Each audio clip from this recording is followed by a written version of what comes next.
What's going on, guys? Aaron from Top Tier Gaming here, and today I'm coming at you with something a little bit different. So, in a regional about a month ago at this point, it has been a while because, again, I was on that huge hiatus where I didn't upload anything, but at the Houston regional about a month ago in early March, I actually ended up playing in an Edison pod side event after I dropped from the main event, and I was able to take first place with Tethys Fairy, a deck I had in the lab for quite a while. And for anyone, also I'm going to put my rounds on screen, which it's only 3 rounds if you know how these pods work. They're like 8-man events where it's single elimination and you just have to get to finals and win. But yeah, I had this deck sort of being constructed for a while. Originally inspired by a list Keegan made, but I thought the Keegan list definitely had room for improvement, and I made those where I thought it was best. Shout out E3, by the way, very cool content creator for Edison. But then recently, or I guess it was right after that weekend, someone actually topped or got 9th place in a Ribbit, which is a really big Edison tournament. Literally, that's what Ribbit stands for. And they actually then popularized their own version of Tethys. And what's funny is when I was playing that weekend, people still had like no idea really what the Tethys stuff did to an extent, because it was like that weekend or just the weekend before that someone else took a different version and did well with it. So it caught a lot of people by surprise, and mine isn't like the Ribbit version at all, because again, I built mine like separately. I didn't even know that guy was gonna take Tethys to an event or anything like that. And I think the Iato stuff just isn't really good in my personal opinion, which I don't know if that's a hot take for the people in the Edison community, but yeah, that's a lot of talking for an intro. Essentially, I took Tethys Fairy. I'm gonna do a deck profile, sort of explain why I played what I played. I think it's time for me to release the Tethys goo that no one else seems to know, but legit at every round I was playing in this Edison pod, it was like a coliseum. I had like 5 to 10 people watching me because they were so awestruck by the Tethys deck and one of the spicy tech cards I have in here that no one seems to be playing. So I'm ready to unleash the goo. I hope you guys are ready for it. Yeah, I was able to win this mat at the event too, so that's cool, but we are going to get into the profile. Starting off with the triple Tethys, obviously the namesake of the deck. You run a good amount of fairies to abuse this card. Essentially, you draw a fairy, you reveal it, and you draw another fairy, and that's like not once per turn. So you can draw literally 10 cards with this card, which I did in that pod. I did have once where I drew 11, I think. That's pretty insane, so you want to maximize this card. It's the namesake of the deck, and it's like the fun fairy of the deck, because there is another fairy that I'm gonna call the unfun fairy. The next card we played as like the big fairy alongside Tethys is Neo-Parshath.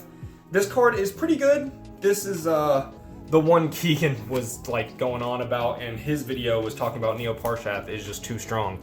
He is pretty solid. I do think 2300 is like the most unfortunate attack stat in Edison format, it feels like, because it can't get over Caius and it gets crashed by Armed Wing. I guess 2200 is just like straight up worse, right? But 23 is like pretty unfortunate that it doesn't get over Caius. Now, this is a fairy deck, so you do have Honest, and that combo is very nice with this card. Usually I get like a draw, maybe 2, and that's what this card does. It was like okay. I think it is like the next best fairy. Like you could try Athena, you could try Splendid Venus, you could try Iatos, although I'm not a fan, but I think Parshath being able to +1 and be good into certain matchups that have like Spirit Reaper or have tokens is pretty nice.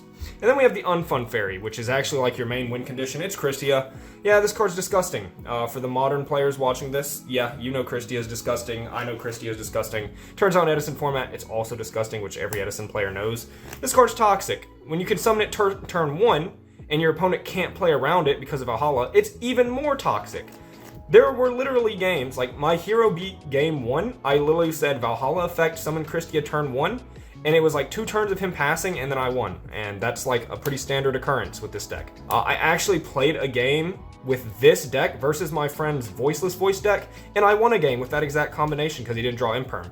That has nothing to do with Edison format, but I think it's very funny that that's just how powerful Christia is, right? So, 9 big fairies, and the best thing about these big fairies is it means you're like a fairy deck that doesn't lose to deck dev as hard, because these are where a lot of your power plays funnel into. Then we're on 3 Shining Angel, which is a generic fairy starter, and then 1 Nova Summoner. Ignore the rarity, it's disgusting.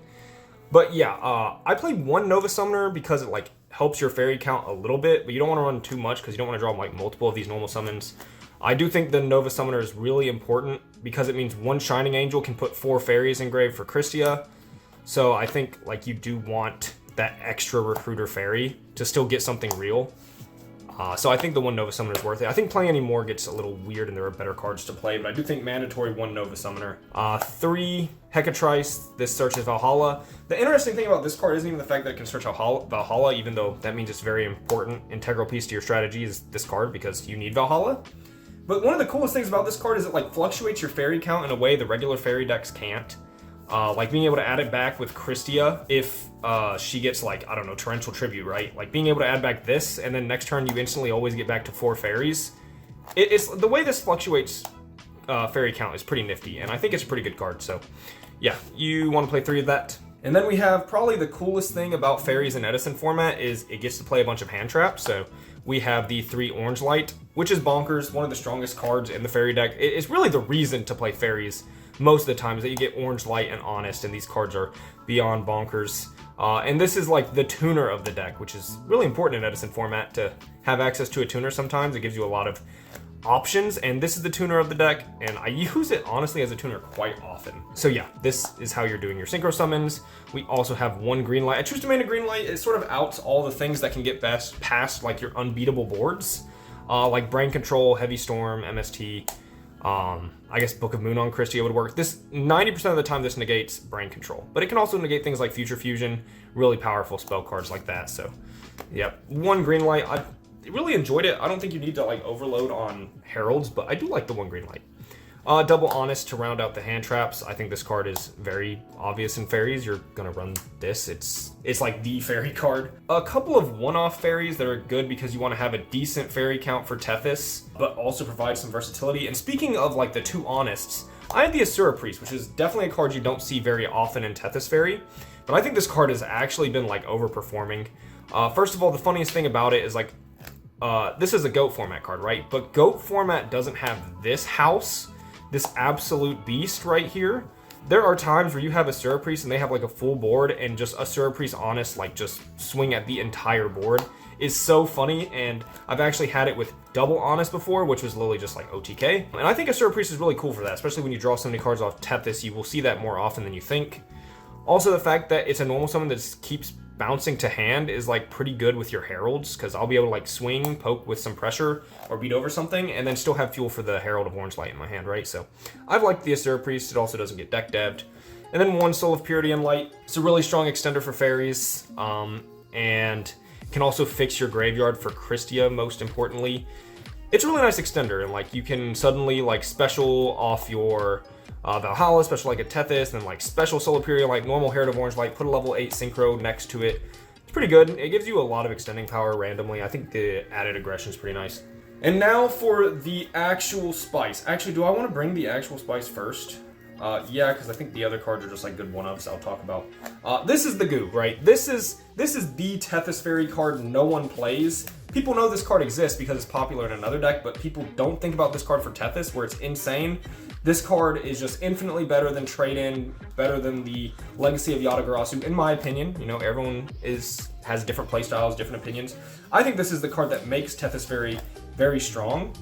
And yeah, this was the card where everyone was watching my games, like the Coliseum, and they just kept talking about this card. They're like, dude, this card's broken. Ban this card in Edison format, like kind of as a joke because it's not that good. But yeah, everyone was loving this card and loved watching it play. And that's the 3 Vortex Trooper. This is a Dragon Turbo card, which, you know, Dragon Turbo, yuck. But in Tethys, this card is extremely cool for a lot of reasons. 1, it procs Tethys without any specific requirements. Like the thing I don't like about Trade-In is that you need a level 8 to proc Tethys with it. And then if you do have that level 8, it is functionally Vortex Trooper. But you need a level 8, and then you're often discarding like Christia, which feels bad because I usually want the Christia. This is Shuffleback 2 with no restrictions. Another problem Valhalla has is you draw so much Hecatrice in Valhalla, or you draw so many Tribute monsters, no Valhalla. Vortex Trooper fixes all of that. It is hand fixing at its finest, unlike Trade-In. Like if you open multiple Valhalla and multiple Hecatrice that are just sitting in your hand and you have Trade-In, it doesn't really fix your hand all the time. In fact, it gets a level 8 out of your hand, which can be bad. And Vortex Trooper is just like the purest form of hand fixes. Put back 2, draw 2.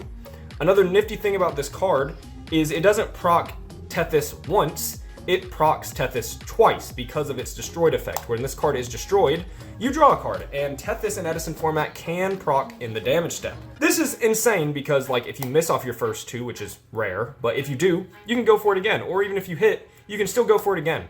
And the thing about Valhalla is you always have your Valhalla summon, and you want a normal summon next to it, and Vortex Trooper just happens to be that.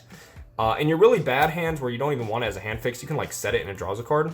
But this card is also bonkers because it has like a scrap dragon effect. It doesn't matter where it's destroyed. So I had one game I was testing where I special summoned Tethys off Valhalla, and then I attempted a normal Vortex Trooper, and they Solemn Judgmented this card because they saw what was going to happen with Tethys, and obviously they couldn't Judgment the Tethys because it was summoned off Valhalla effect. So they just Solemn Judgmented the Trooper because they didn't want me to draw like 7 cards. The thing is, Trooper procs off that. I drew at Resolution of Judgment, and I drew a fairy, and then Tethys drew like 4 cards, and my opponent scooped, and that was great. This card is actually the spice. This is like what I think makes Tethys, and no one's on this card. Like, I've never seen a Tethys player play it. I'm sure there is. I know I'm about to get 58 comments about every Tethys player who has always been playing this since 2004. But yeah, this card, I love it. It's honestly the spice of Tethys for me, and it's really cool. Next up, some one-ofs for Shining Angel, Cyber Valley, which I used to play 2 of, but I just needed space and I wasn't going over 40. I think there is a card you can take out to play a second one of this. This card's important because it procs Tethys. It gives you a good go second with some other spell cards you run. Cyber Valley is really strong. And then 1DD Warrior Lady, which could also be like a second Cyber Valley, but I do like the fact that Shining Angel can turn into a card that just like outs anything. I think the 1DD Warrior Lady is like kind of fine. It also just gives you like an out to opponent's Christias. I don't know. I think the 1 Warrior Lady, 1 Cyber Valley is like cool for your Shining Angels. But honestly, you could do with more Cyber Valleys. Maybe you take out this next card, Grand Mole. But the thing about Grand Mole is you have some locks with Christia where Grand Mole plus Christia is literally FTK. And if you have Christia Grand Mole Decree, like it's almost unbreakable outside of brain control. So yeah, Grand Mole is pretty toxic. He's been good in a lot of games.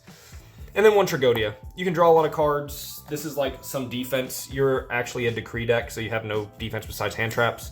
Tragodia kind of fits that role. He's really strong. On to spells, the obvious 3 Valhalla. You're maxing this in your Valhalla deck. People look at it as like a -1 because it doesn't provide any value. But I find very often this card trades with backrow hate at a 1-for-1, like either Dust Tornado or MST. So like advantage-wise, this card's like kind of fine.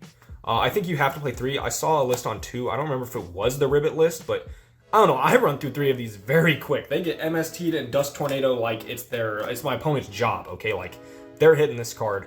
It gets Caiused every now and then, like, which that's the only time it feels like a minus, actually, but my opponent's usually trading for this card, and it usually gets me infinite tempo and value, so yeah, I don't know. This card just feels insane. It's only bad when you draw like too many of it, and we have Vortex Troopers, so it's not a big deal.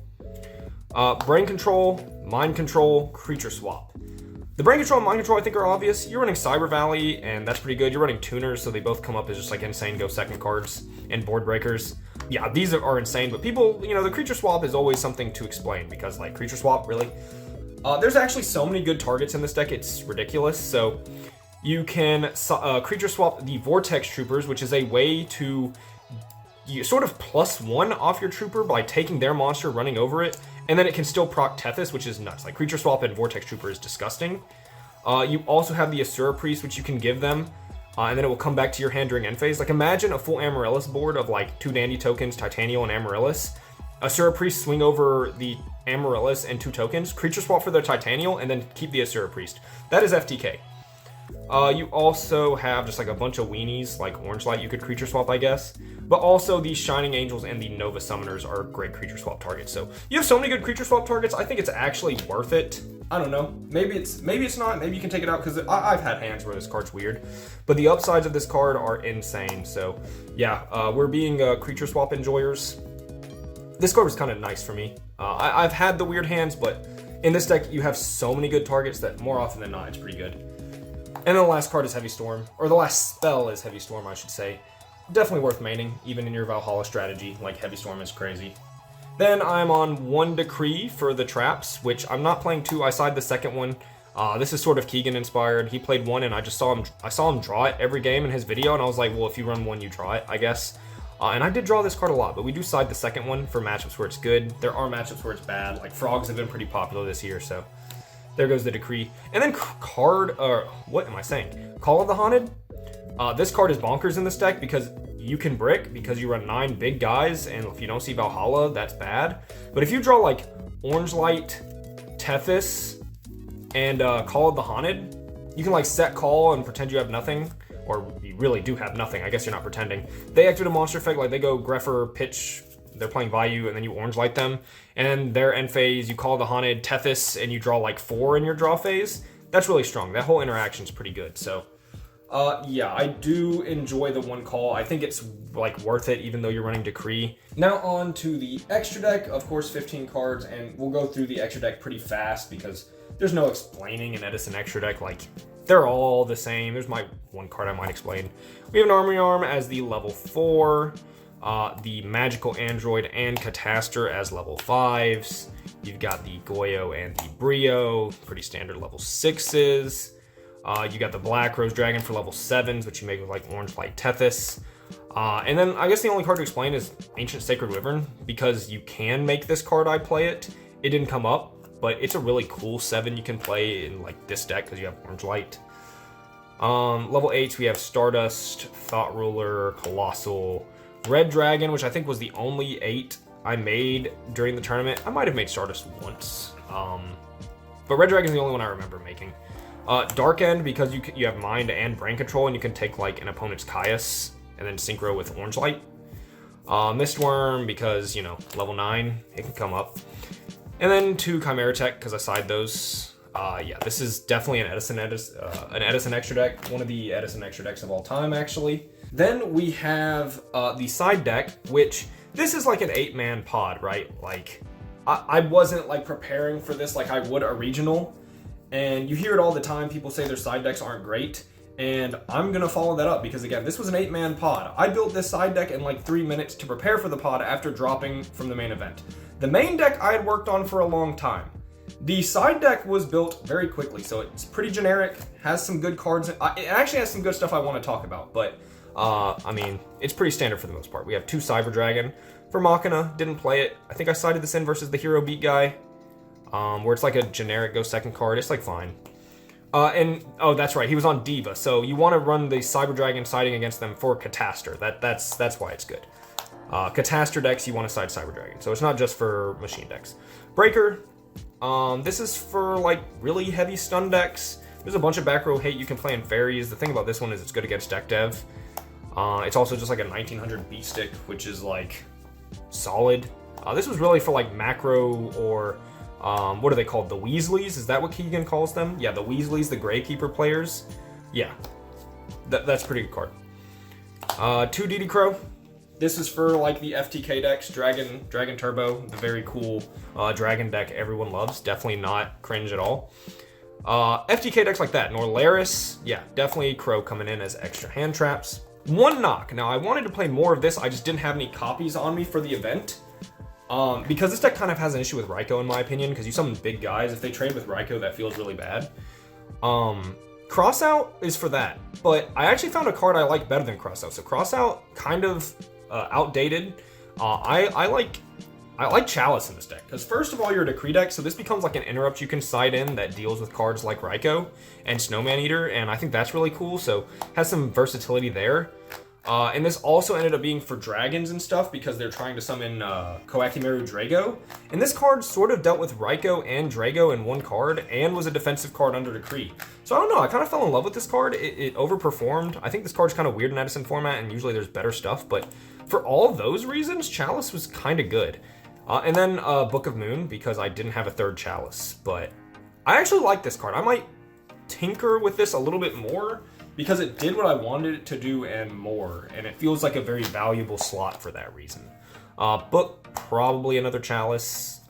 Is there a reason to run Book over this card in this deck? I'm not quite sure. I don't think so. Yeah, because we don't have any like flip effects either where that would come up. I mean, it does stop brain control, but we even have green light. Yeah, I think you just run 3 Chalice. MST, the more back row hate for the Weasleys. 2 Mask of Restrict for the tribute decks, most notoriously Frogs. Frogs are like really good, and even though you have Christia, I want more hate because, you know, why not? It was just a floodgate I felt like I could put in that would do something. The second decree for, again, the back row decks, the Stunge players. And then one Treacherous in case I'm going up against a Royal Decree mirror match. Or if their deck just like doesn't have any traps and I want to side out Decree, I was like, hey, I can put in Treacherous for Decree.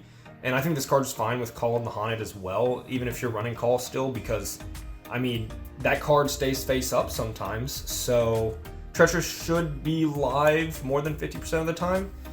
And that felt worth it still. And yeah, that's it for the deck. Hope you guys enjoyed. I'm not a Edison uploader constantly, but I do think Edison needs more IRL content and people to upload on it. And it is my favorite like old format. I like Tengu a lot too, even though it can be kind of sacky. But yeah, I hope you guys enjoyed. If you have any thoughts on the list, leave it down below. If you want to roast me in Edison, feel free. Do whatever you like, and I'll respond to it in the comments. This has been Aaron from Top Tier Gaming. Hope you guys enjoyed. Bye, YouTube.